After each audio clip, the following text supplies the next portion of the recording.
Welcome to carb academy. और आज की क्लास में क्लास 9वीं का गणित प्रश्नावली 6.2 को सॉल्व करेंगे। और आज का क्लास बहुत ही मोस्ट इम्पॉर्टेंट क्लास होने वाला है, क्योंकि हमारे जो रेखा और कोण चैप्टर पढ़ना है, इस चैप्टर से सबसे ज़्यादा जो क्वेश्चन पूछे जाएंगे आपको प्रश्नावली 6.2 से पूछे जाएंगे। ठीक है, और ये मैं न्यू बुक के अकॉर्डिंग पढ़ा रहा हूँ। ठीक है, पिछला जो बुक था उसमें इससे ज़्यादा क्वेश्चन थे, लेकिन न्यू वाले बुक में थोड़ा कम क्वेश्चन है। ठीक है, तो इसके वजह से आपको बिल्कुल घबराना नहीं है। तो चलिए क्लास को आगे बढ़ाएं। सब लोग तैयार हो? हाँ, बहुत सारे बच्चे डर जाते हैं, इस प्रश्नावली से डर जाते हैं कि सर मेरे को तो बिल्कुल नहीं आता। आप टेंशन न लो, हर एक क्वेश्चन को इतना डीपली मैं बताऊंगा कि आपको कोई डाउट हो ही नहीं सकता है। आप इसका इंट्रो देखे हो या नहीं देखो, मेरे को कोई मतलब नहीं है। आप यदि एक प्रश्न मेरे से पढ़ रहे हो तो उसको 100% मैं कोशिश करता हूँ कि यहीं पर सारे बातें समझ में आ जाए। थोड़ा देर हो जाए लेकिन अच्छे से समझ में आएगा ही आएगा। तो चलिए ज़्यादा देर नहीं लगाएंगे, अपने क्लास को शुरू करते हैं। प्रश्नावली 6.2 का पहला प्रश्न है कि आकृति में यदि ए बी समानांतर सी डी और सी डी समानांतर ई एफ और y अनुपात z बराबर 3:7 तो x का मान ज्ञात कीजिए। देखिए यहाँ पर आकृति है, ये ए बी लाइन, ये सी डी लाइन और ये ई एफ लाइन, और ए बी सी डी के समानांतर है और सी डी समानांतर है ई एफ के। और यहाँ पर एक प्रतिच्छेदी लाइन हमारा खींची गई है जो यहाँ पर एक्स एंगल बना रही है, यहाँ पर वाई और यहाँ पर जेड। तो आपसे बोला गया है कि एक्स का मान ज्ञात कीजिए, यानी वाई जेड भी दिया है लेकिन एक्यूरेट वैल्यू नहीं दिया है, अभी ये अनुपात में दिया है। तो आपको याद होगा, मैंने पहले ही पढ़ाया था कि जब अनुपात में दिया रहेगा ना तो इसमें हम किसी एक चर से मल्टीपल यानी गुना कर देते हैं। नहीं समझ में आया? आइए आइए इसको कैसे बनाएंगे। सबसे पहले देखिए यहाँ पर लिखेंगे सॉल्यूशन। माना y बराबर, देखिए ये y का मान है और ये z का मान है, तो जो 3 दिया है ना इसमें कोई एक कांस्टेंट से मल्टीपल कर दो, के बी सी डी कुछ ही से, किसी से भी कर दो। हम केस इसलिए करते हैं कि सभी प्रश्न में मैं केस से ही अनुपात वाले में मल्टीपल करते हैं। ठीक है, चलिए z बराबर 7 है तो ये क्या हो जाएगा, z बराबर 7k हो जाएगा, क्योंकि अभी इसका एक्यूरेट वैल्यू नहीं है। अभी हम k का मान निकाल करके इसमें रखेंगे तब हमारा y और z का मान आने वाला है। तो जब भी अनुपात में दिया रहे आप उसको k के फॉर्म में लिख लिया करो। ठीक है, अब आ जाओ अपने आकृति से। आकृति में क्या है भाई, यहाँ पर x कोण बना रहा है, यहाँ y और यहाँ z। तो मैं क्या करता हूँ ना, ये जो y कोण बना रहा है ये इसके क्या होता है, बराबर। क्यों भाई बराबर होता है? क्योंकि शीर्षा अभिमुख कोण, जब दो लाइन एक समानांतर हो, सी डी और ई एफ समानांतर हो और उस पर लाइन कोई प्रतिच्छेद करे तो यहाँ पर एक क्या बनता है, शीर्षा अभिमुख कोण। और शीर्षा अभिमुख कोण क्या होता है, बराबर होता है। तो ये तो वाई है, इसको नहीं पता है तो मैं इसको क्या मान लेता हूँ, कोण 1 मान लेता हूँ। इसका नाम मैंने 1 दे दिया, यानी हमारा यहाँ से क्या होगा, वाई और ये जो कोण 1 मैंने बनाया है दोनों बराबर हो जाएगा। क्यों बराबर होगा, क्योंकि शीर्षाभिमुख कोण है। लिखेंगे y बराबर कोण 1, क्यों बराबर है, क्योंकि शीर्षाभिमुख कोण है, शीर्षाभिमुख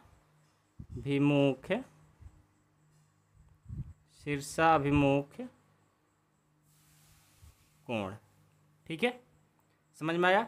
अब चलिए, जब मेरे को पता है ये दोनों शीर्षाभिमुख कोण दोनों बराबर है तो मेरे प्रश्न में दिया है कि सी डी और ई एफ दोनों क्या है, समानांतर है। तो लिखेंगे सी डी समानांतर है ई एफ के। ये जो सी डी है ई एफ के समानांतर है। तो जब सी डी ई एफ के समानांतर है तो मैं बोल सकता हूँ क्या, कि यहाँ पर ये कोण और ये कोण, कोण 1 और कोण जेड दोनों क्या हो जाएगा, बराबर। क्यों? क्योंकि हमें पता है कि जो अंतः कोण बना रहा है दोनों अंदर की तरफ, ये दोनों जो लाइन हमारा समानांतर है, समानांतर के अंदर दोनों कोण है ना, ये भी अंदर है ये भी अंदर है। तो दोनों कोण का जब आप योग करोगे, ठीक है, दोनों को जब जोड़ोगे तो हमारा 180 होता है। ये हम लोग अंतः कोण से सीखे हैं। तो कोण 1 और कोण जेड, कोण 1 अब प्लस जेड, दोनों का जो योग होगा 180 होगा। क्यों? क्योंकि दोनों अंतःकोण है और अंतःकोणों का योग कितना होता है? 180। मैं यहाँ पर कारण भी इसीलिए लिख दे रहा हूँ, ठीक है। कोण 1 और कोण जेड 180 हो गया। अब देखिए कोण 1 किसके बराबर है भाई? वाई के, क्योंकि मैंने पहले ही यहाँ लिख रखा है। तो कोण 1 के बदले मैंने वाई कर दिया। अब प्लस जेड, जेड का मान हमारा दिया है क्या? देखो तो नहीं दिया है, अब ये आगे पता चलेगा। दिया है लेकिन आगे लिखेंगे 180। यहाँ पर मैंने जो कोण 1 के बदले वाई किया, कहाँ से किया? क्योंकि वाई बराबर है हमारा कोण 1 के, पहले से ही शीर्षा भी मुख कोण से, ठीक है। अब देखो वाई का मान 3 के और जेड का 7 के, तो वाई का मान मैंने दे दिया और जेड का 7 के दे दिया, बराबर 180। अब दोनों को जोड़ देंगे, 10 के हो जाएगा, बराबर 180। आपको पता है कि कोई भी यहाँ पर गुना करे बराबर में जाएगा तो क्या कर देगा भाई? भाग। 180/10 हो गया, कटा देंगे 18 बार में, यानी हमारा के का जो मान आ गया 18 आ गया। जब के का मान 18 आ गया तो यहाँ पर वाई में रखेंगे तो एक्यूरेट इसका वैल्यू आएगा, फिर जेड में रखेंगे इसका भी एक्यूरेट वैल्यू आएगा। तो लिखेंगे वाई बराबर क्या है? 3k। क्या करेंगे? 3 का 3 और के का मान दे देंगे 18 54, ठीक है। समझ में आ गया? वाई का मान हमने निकाल दिया, लेकिन हमें वाई जेड का मान नहीं निकालने से मतलब है, हमें तो सिर्फ एक्स का मान निकालने से मतलब है। तो अब हम क्या करेंगे? देखो अब लिखेंगे यहाँ पर कि ए बी, एक्स के लिए यहाँ है ना, ए बी समानांतर है सी डी, ए बी समानांतर है सी डी के, ठीक है। जब ए बी देखो ए बी समानांतर है सी डी के, तो यहाँ पर ये दोनों क्या बन रहा है? अंतःकोण, और दोनों का योग कितना होगा? 180। लिखेंगे एक्स प्लस वाई बराबर, दोनों अंतःकोण है और दोनों का कोण 180 होता है। ये कहाँ से लाए हो भाई? अंतःकोण से, अंतःकोण से। एक्स का मान हमें निकालना है, वाई का मान हम निकाल कर लाए हैं 54 डिग्री, बराबर 180 डिग्री। यहाँ से एक्स बराबर करेंगे तो 180 डिग्री, ये प्लस इधर जाएगा तो माइनस। यहाँ से एक्स का मान कितना आ जाएगा? 180 में से 154 घटाएंगे, 180 में से 54 घटाएंगे तो 126 हो जाएगा। एक्स का मान कितना आ गया? 126 डिग्री। ये हमारा आंसर। समझ में आया? देखो प्रश्न बहुत आसान है, आप ध्यान से बनाओगे तो बहुत आसान है, ठीक है। तो प्रश्न संख्या 1 हमारा कंप्लीट होता है। मैं उम्मीद करता हूँ कि आप लोग को इसमें कोई दिक्कत नहीं हो। एक बार ध्यान से देख लो, देख लो, कोई दिक्कत हो तो ज़रूर बताओ मेरे को, ठीक है। चलो जी, अब प्रश्न संख्या 2 को देखते हैं। अब देखो क्वेश्चन 2 है कि आकृति में यदि ए बी समानांतर सी डी, कोमा ये लंब है सी डी और कोण जी ई डी है 126 डिग्री, तो कोण ए जी ई, कोमा कोण जी ई एफ और कोण एफ जी ई ज्ञात कीजिए। समझ गए क्वेश्चन क्या है? देखिए ए बी समानांतर है सी डी के, ये समानांतर है सी डी के, साथ में ई एफ लंब है सी डी पर। देखो ये सी डी लाइन है, ये ई एफ जो खींचा गया है लंब है, लंब मतलब 90 डिग्री का। साथ में जी ई डी 126 है, कहाँ है? जी ई डी, जी ई डी, देखो इस कोण का नाम लिखना भूल गए हैं, यहाँ पर इसका नाम जी है, जी ई और डी। यहाँ पर देखो ध्यान से देखना, जी ई डी 126 दिया है, ये जी, ये ई और ये डी, यानी पूरा एक कंप्लीट एंगल जो दिया है ये कितना है? 126 डिग्री, ठीक है। साथ में ये भी ध्यान रखना है यहाँ पर एक 90 डिग्री भी दिया है, समझ गए। तब आपसे बोला गया है कि ए जी ई यानी ये कोण आप बताइए। इस कोण को हम मान लेते हैं कोण 1, ठीक है, यानी इसका मान बताना है। दूसरा जी ई एफ यानी जी ई मतलब ये वाला कोण, ये छोटा सा, इसको ले लो कोण नंबर 2, ये भी निकालना है। उसके बाद एफ जी ई यानी ये कोण भी निकालना है, ये वाला, इसको कर दो कोण नंबर 3। इन तीनों का मान आपको निकालना है। प्रश्न समझ में आ गया? अब चलिए इसको बनाएंगे कैसे, बहुत आसान है। सबसे पहले हमें दिया है ए बी समानांतर है, ए बी समानांतर है सी डी के। मैंने बात को लिख लिया। हमें दिया भी है पहले से एक कोण, क्या दिया है, कोण जी ई डी जो दिया है ये दिया है 126 डिग्री। ये पहले से ऑलरेडी दिया है, तो यहाँ पर लिख देंगे कि दिया है हमारे क्वेश्चन में। ठीक है, अब देखो, अब एक बात बताओ मेरे को ध्यान से और सुनना भी। ठीक है, यहाँ पर ए जी ई, ए जी ई, ए जी ई, अब ये जो कोण है, ये जो कोण है, इस कोण के क्या है, एकांतर कोण है। अब आपको सर कैसे, तो देखो आपको बताते हैं रफ में। एक मैं रफ पेज लाता हूँ और वहाँ पर बताने की कोशिश करता हूँ। यहाँ देखो तो एक ये लाइन ए बी है और एक लाइन है सी डी है। तो यहाँ पर क्या है, इसको प्रतिच्छेद करते हुए लाइन गई है। तो ये जो कोण बन रहा है, ये कोण और यहाँ पर ये कोण, देख रहे हो, ये कोण, ये दोनों क्या है, देखो तो एकांतर कोण है। और एकांतर कोण क्या होता है, बराबर होता है। समझ में आया, एकांतर कोण क्या होता है, बराबर होता है। तो देखो तो हमें यहाँ पर ये जो ए जी ई होगा, ठीक है, ए जी ई, ए जी ई, यानी ये जो कोण होगा, ये जो कोण होगा, ये कौन से कोण के बराबर होगा, इस कोण के बराबर होगा। क्योंकि एकांतर कोण क्या होता है, बराबर होता है। एकांतर कोण क्या होता है, बराबर होता है। समझ में आया। तो फिर मैं लिख सकता हूँ यहाँ पर जो कोण ए जी ई होगा वो क्या होगा, 126 डिग्री होगा। कितना होगा, 126 डिग्री। क्यों, क्योंकि एकांतर कोण है,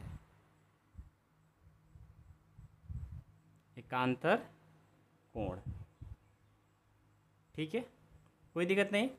अब चलिए, अब क्या करेंगे, अब एक बात बताओ, यहाँ पर यदि मैं क्या करता हूँ कि देख रहा हूँ कि ये कोण और ये पूरा कंप्लीट कोण 126 है।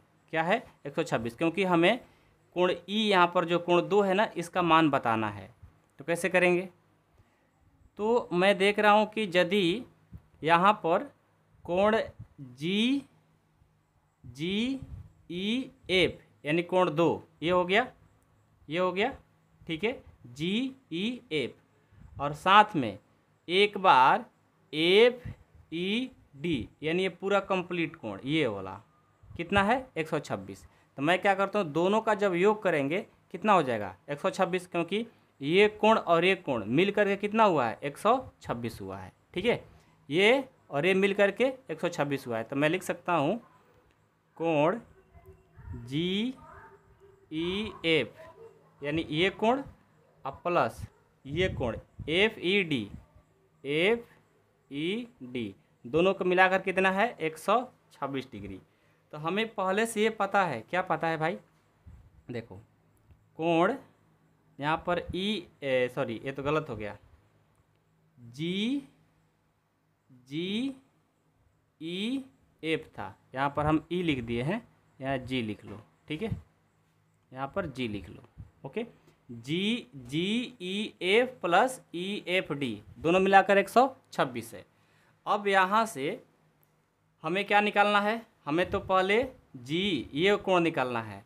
तो यहाँ से क्या करते हैं कि जी ई एफ निकालना है, तो बराबर में कर देंगे 126 और ये प्लस कर जाएगा तो माइनस हो जाएगा, एफ ई डी हो जाएगा।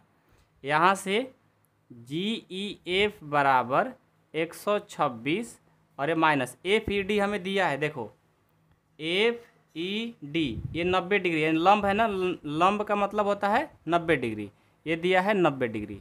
यहाँ पर आप लिख भी सकते हो कि हमें एफ ई डी जो दिया है वो 90 डिग्री दिया है। क्यों, क्योंकि ए बी लंब है सी डी पर। ठीक है, तो यहाँ से जी ई एफ जो हो जाएगा घटाएंगे तो हमारा आ जाएगा 36 डिग्री, ये आ गया 36 डिग्री हो गया। अब हमें क्या निकालना है, अब हमें एफ जी ई निकालना है, एफ जी ई यानी तीसरा कोण निकालना है। ये तीसरे कोण के लिए क्या करेंगे भाई, देखो इस कोण को और इस देखो यहाँ पर कोण 3 और कोण 1 को जोड़ेंगे तो हमारा निकल जाएगा। कैसे? देखो यहाँ पर क्या हुआ है, ये देखो ध्यान से देखना, एक लाइन है और इस लाइन पर एक लाइन गया है, तो आप जानते हो ना ये कोण और ये कोण लीनियर पेयर बन रहा है ना। तो दोनों कोणों का योग कितना होता है? 180। जब मान लो ऐसे रहता है और इन दोनों कोणों का जब योग करते हैं तो कितना होता है? 180 डिग्री होता है। तो कोण 1 और कोण 3 कितना हो जाएगा? 180। कोण 1 का नाम क्या है? AGE। कोण 1 का नाम है AGE अब प्लस कोण 3 का नाम क्या है? FGE। FGE दोनों का योग कितना होता है? 180 डिग्री। AGE कितना दिया है पहले से ही? 126 प्लस कोण FGE हमें निकालना है बराबर 180 डिग्री। यहाँ से FGE बराबर हो जाएगा 180 और ये प्लस इधर जाएगा तो माइनस। तो यहाँ से FGE हो जाएगा 180 में से 126 को हटाएंगे तो ये हो जाएगा 54 डिग्री। तो देखो हमारा FGE आ गया। और क्या पूछा था? GEF पूछा था। ये देखो GEF भी आ गया। और क्या पूछा था? और हमसे क्या पूछा था? AGE भी तो हम पहले से यहाँ पर निकाल ही लिए हैं। ठीक है, AGE, GEF, FGE निकाल दिए। समझ में आया? कोई डाउट है किसी को? नहीं ना? प्रश्न आसान है, जिनको ध्यान से समझ में आ जाएगा, सारे कंसेप्ट समझ में आ जाएगा, उनके लिए कोई दिक्कत नहीं होगा। ठीक है, चलिए प्रश्न संख्या 3 को देखते हैं। अब देखिए प्रश्न संख्या 3 है कि आकृति में यदि PQ समानांतर है ST के और कोण PQR है 110 डिग्री और RST 130 डिग्री है तो QRS ज्ञात कीजिए। हमें क्या ज्ञात करना है? QRS यानी ये कोण हमें ज्ञात करना है। और ये हमें PQR ये 110 है, RST ये 110 दिया है। यानी हमें इस कोण को फाइंड करना है, निकलना है। कैसे करेंगे? ध्यान दीजिए, यदि यहाँ पर इस कोण को निकलना होगा तो यदि यहाँ से एक लाइन ड्रॉ करके एक त्रिभुज बना देते हैं तो फिर हमारा आराम से निकल जाएगा। तो मैं क्या करता हूँ, यहाँ से एक लाइन ड्रॉ कर दें खुद से। ठीक है, ये कर सकते हो क्योंकि हमें इसका मान ज्ञात करना है भाई। ठीक है, मैंने एक लाइन ड्रॉ किया, इस लाइन का नाम दे दिया मैंने N और इसका नाम दे देता हूँ O।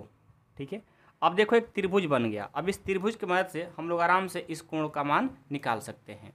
लेकिन इतना आसान भी नहीं है। जब आपने लाइन खींचा है तो यहाँ पर एक एक कोण बन रहा है। ये देखो, ये भी कोण बन गया और एक ये भी कोण बन गया, बना, एक ये भी कोण बन गया और साथ में एक बाहर भी बनेगा, इधर भी। ठीक है, एक ये भी कोण बनेगा ना भाई, क्योंकि लाइन ड्रॉ किए होते कि यहाँ भी कोण ये बनेगा। तो इनका भी मान आपको निकालोगे तभी आप इस कोण का मान निकाल सकते हो। तो मैं क्या करता हूँ, इस बाहर वाले को कोण 1 दे देता हूँ, इसका नाम 2 देता हूँ, इसका नाम 3, यानी 1 2 3 इन तीनों कोणों का मान निकालना होगा। ये जो मैंने पहले लाइन जो ड्रॉ किया है, खींचा है, उसको लिखेंगे। मैंने क्या किया, बिंदु Q से क्या किया है, बिंदु Q से रेखा QN इस प्रकार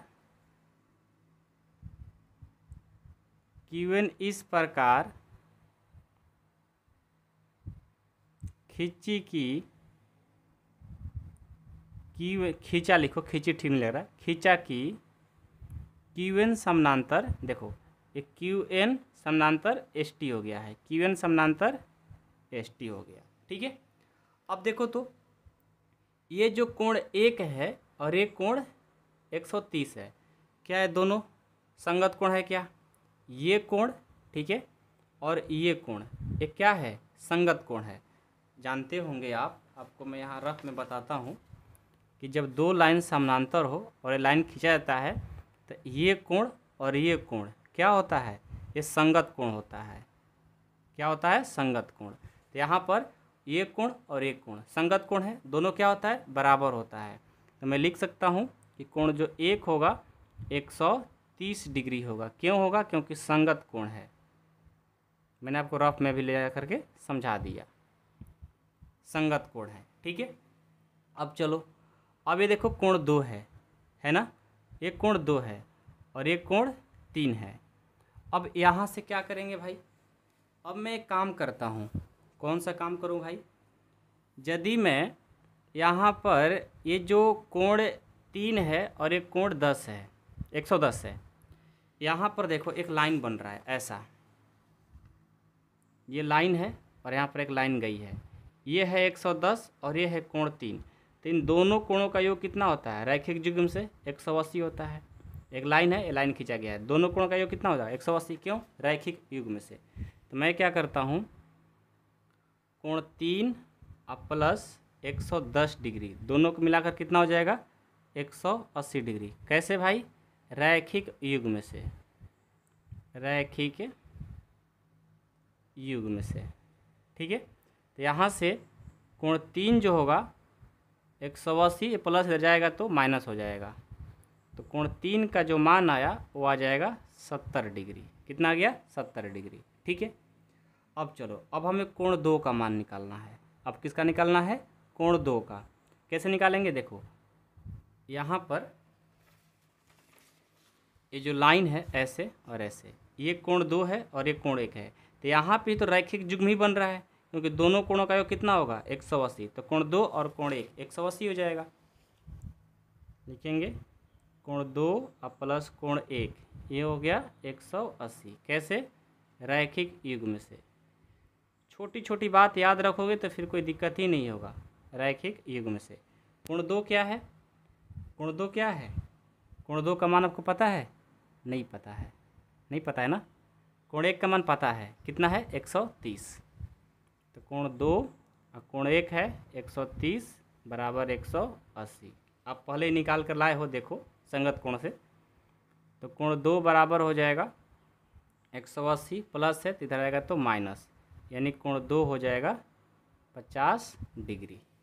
लेकिन हमें कोण 1, कोण 2, कोण 3 से मतलब नहीं है, हमें मतलब है कि इसका मान निकाल करके कैसे भी ला दो, ठीक है।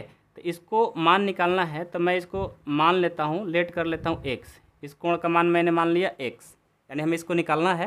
तो हम क्या करेंगे, देखो QRO एक त्रिभुज बन रहा है, क्या बन रहा है, त्रिभुज।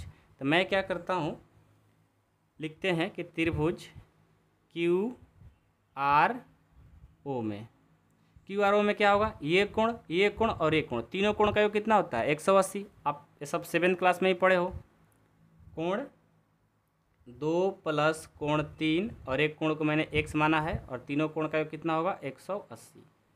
तो यहाँ से कोण 2 कितना है 50 डिग्री, कोण 3 कितना है 70 डिग्री, है ना। ये 50 और ये 30, अब प्लस x बराबर 180 डिग्री। तो यहाँ से 112 हो जाएगा, नहीं 120 होगा ना, 7 5 12 120 प्लस x बराबर 180 डिग्री।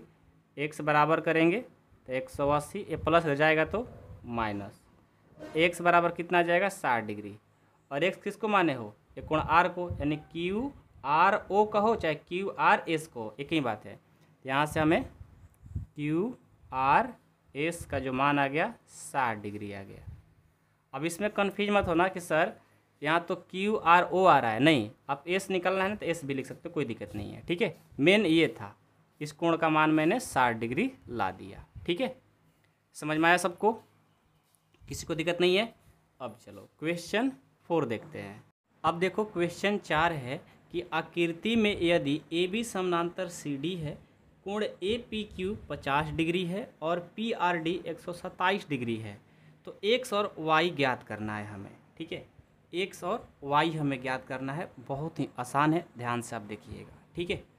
देखिए सबसे पहले तो हमें यहाँ पर क्या क्या दिया है, APQ जो दिया है उसको पहले लिख लेंगे, और उससे पहले हमें AB समानांतर है CD, तो इसको पहले लिखेंगे कि AB समानांतर है CD के, और इसमें कोण APQ जो दिया है वो दिया है हमें 50 डिग्री, तथा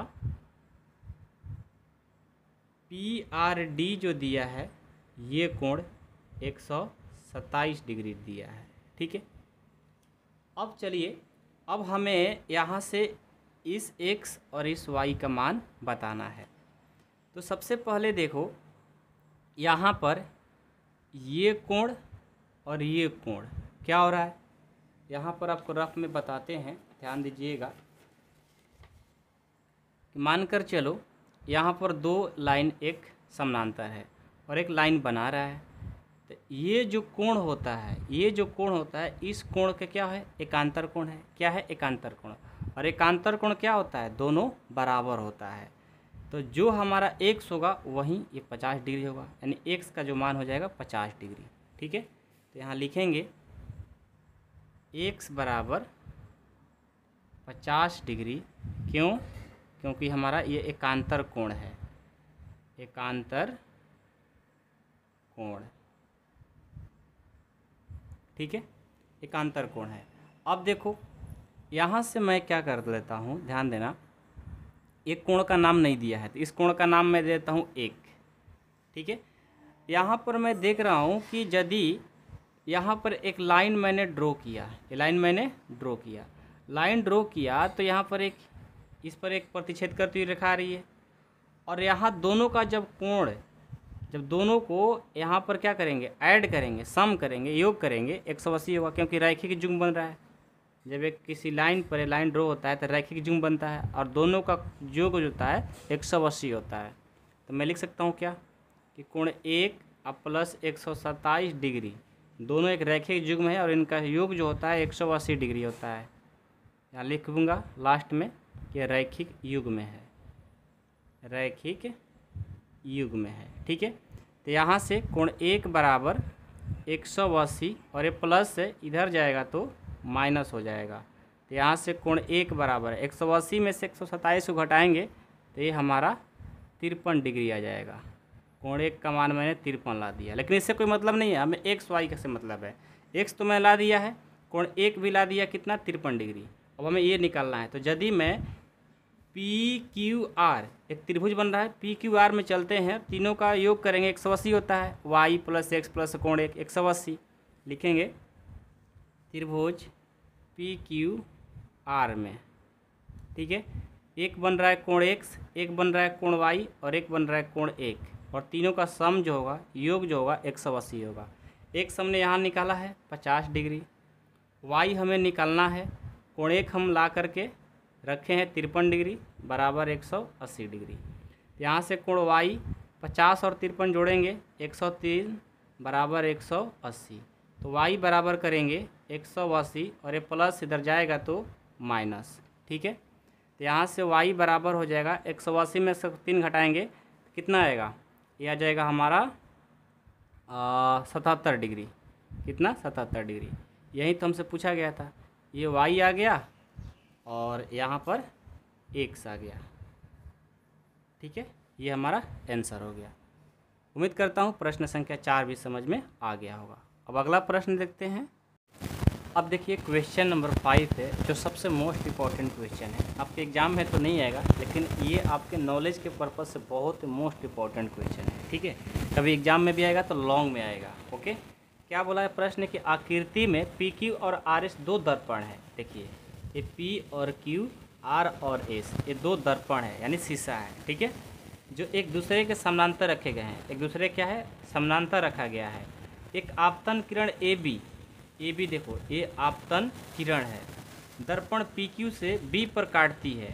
ये पी क्यू पर, यहाँ बी पर काट रही है। ठीक है, और परावर्तित किरण बी सी, यहाँ से इसको परिवर्तित हो जा रही है, ये बी सी बन रही है। और चलकर दर्पण आर एस से सी पर काटती है, आर एस पर ए सी काटती है, तथा पुनः सी डी से अनुदिश परावर्तित हो जाती है, फिर सी से यहाँ पर चली जाती है। तो सिद्ध कीजिए कि ए बी समानांतर सी डी है। ये देखो ए बी और सी और डी, ये दोनों को समानांतर आपको सिद्ध करना है। कैसे करोगे, बहुत आसान है, आप ध्यान से बस देखते रहना। ठीक है, हर एक बात समझाएंगे, कोई दिक्कत नहीं होगा। सबसे पहले जो दिया है उसको लिखेंगे। क्या इसमें दिया है भाई, जो पी क्यू है आर एस के समानांतर है, पी क्यू समानांतर है आर एस के। ठीक है, हमें सिद्ध क्या करना है, सिद्ध करना है कि ए बी समानांतर सी डी, सिद्ध करना है। लिखेंगे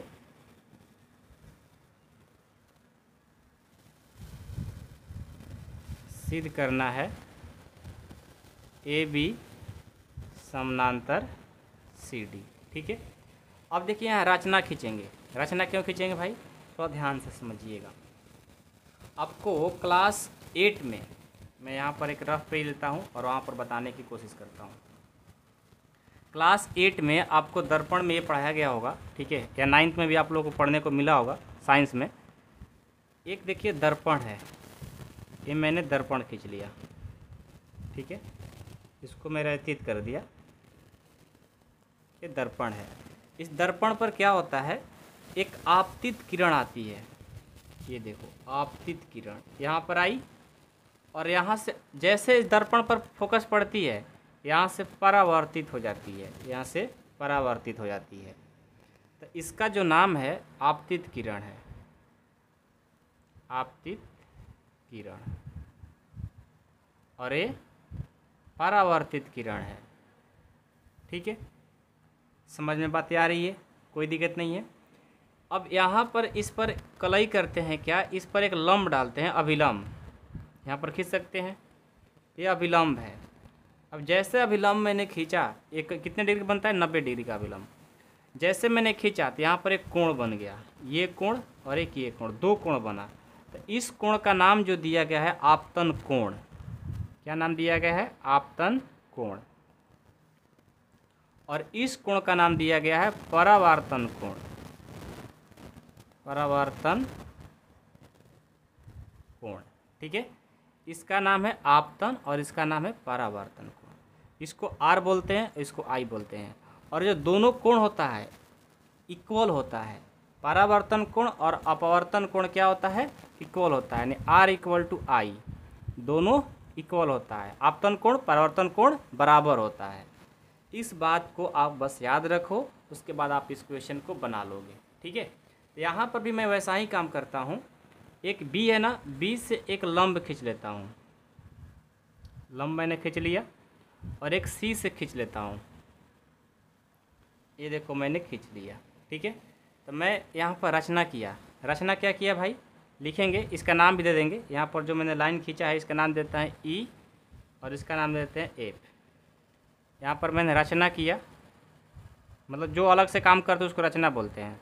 रचना क्या किया मैंने, बी ई, देखो बी ई तथा सी एफ, सी एफ दो अभिलंब खींचे, दो अभिलंब खींचे। ठीक है, अब देखिए इसका उत्पत्ति करते हैं। उत्पत्ति क्या होगा कि यहाँ पर इस कोण का नाम कोण 1 देते हैं और इस कोण का नाम 2 देते हैं, और इस कोण का नाम 3 और इस कोण का नाम 4 दे देते हैं।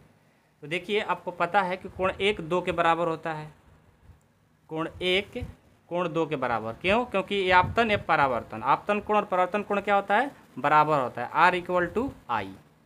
और कोण 3 कोण 4 के बराबर होगा, कोण 3 कोण 4 के बराबर होगा। क्यों, क्योंकि आर इक्वल टू आई, आपतन कोण परावर्तन कोण बराबर होता है। अब देखिए तो आपतन कोण परावर्तन कोण बराबर है, लेकिन एक बात है कि यहाँ पर जो बी ई है और सी एफ है, दोनों क्या है, समानांतर है। देखो ये रेखा और ये रेखा दोनों एक दूसरे क्या है, समानांतर है। लिख सकता हूँ ना, जो बना है अभिलंब बी ई समानांतर हो गया सी एफ के। लिखेंगे क्यों हुआ कि समानांतर, समानांतर रेखाओं की मध्य खींचे गए अभिलंब समानांतर होते हैं, समानांतर होते हैं। कभी दो समानांतर रेखा हो और उनके बीच में एक मध्य, उसका एक रेखा खींचेंगे तो भी एक दूसरे को क्या होगा, दोनों समानांतर ही होगा। ठीक है, अब चलिए आगे बढ़ते हैं। तो यहाँ मैं देख रहा हूँ कि जो कोण 2 है वो कोण 3 के बराबर होगा। क्यों होगा भाई, क्योंकि आप जानते हो ना यहाँ पर ये दोनों समानांतर है और एक लाइन यहाँ पर ड्रॉ हुआ है। तो ये कोण और ये कोण के बराबर होगा, क्योंकि एक दूसरे क्या है, एकांतर कोण है। तो कोण 2 कोण 3 के बराबर होगा। क्यों? क्योंकि एकांतर कोण है, एकांतर कोण है। ठीक है, इसको मान लेते हैं समीकरण 1।